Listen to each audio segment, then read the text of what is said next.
It was nerve-wracking, and it was crazy and sickening that they didn't pick up the phone quick enough.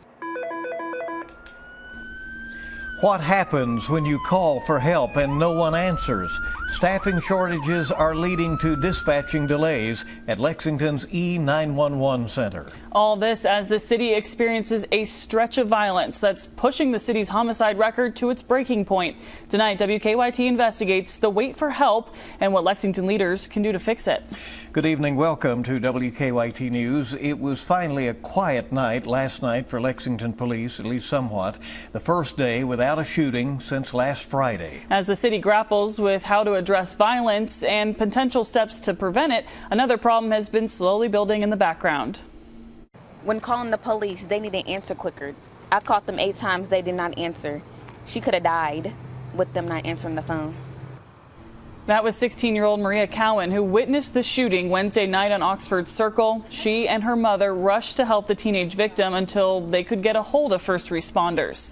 Ring time data obtained through an open records request shows many calls are taking more than 2 minutes to be answered. The director of Lexington's E911 center tells us that current staffing shortages are partially to blame. So as more dispatchers and call takers continue to leave the profession, what can city leaders do to keep them? WKYT's Samantha Valentino has been investigating. She joins us in studio tonight with her report.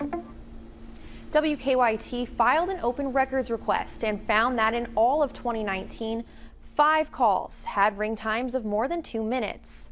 So far this year, Lexington E911 has received more than 1,000 calls with ring times longer than 2 minutes.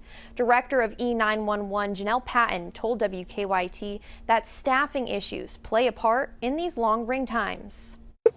When you dial 911, 911, where's your emergency? You expect someone to answer. But a shortage of 911 call takers means you may hear more of this before help is on the line. It does mean a longer wait time.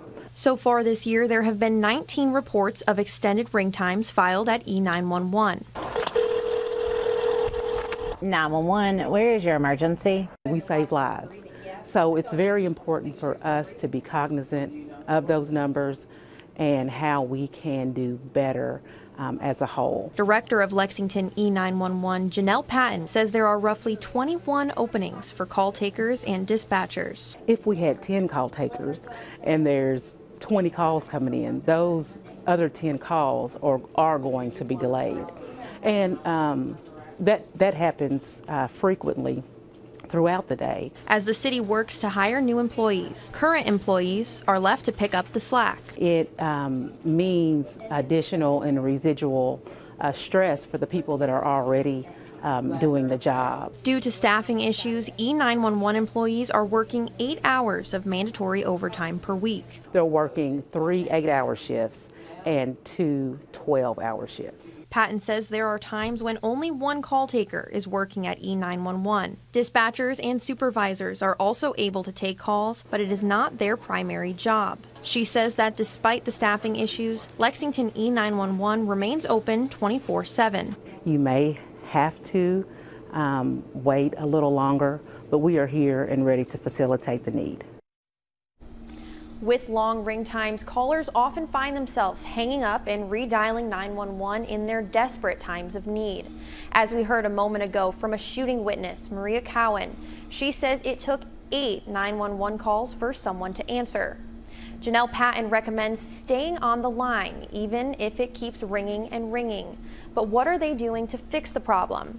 Well, Patton says they're taking steps to recruit more people, like a $3,000 hiring bonus, and retain current employees through a $4,000 retention bonus. Samantha, thank you. They also say they're looking at ways to help current employees deal with stress and try to prevent job burnout to increase retention of those who are working at the dispatch center.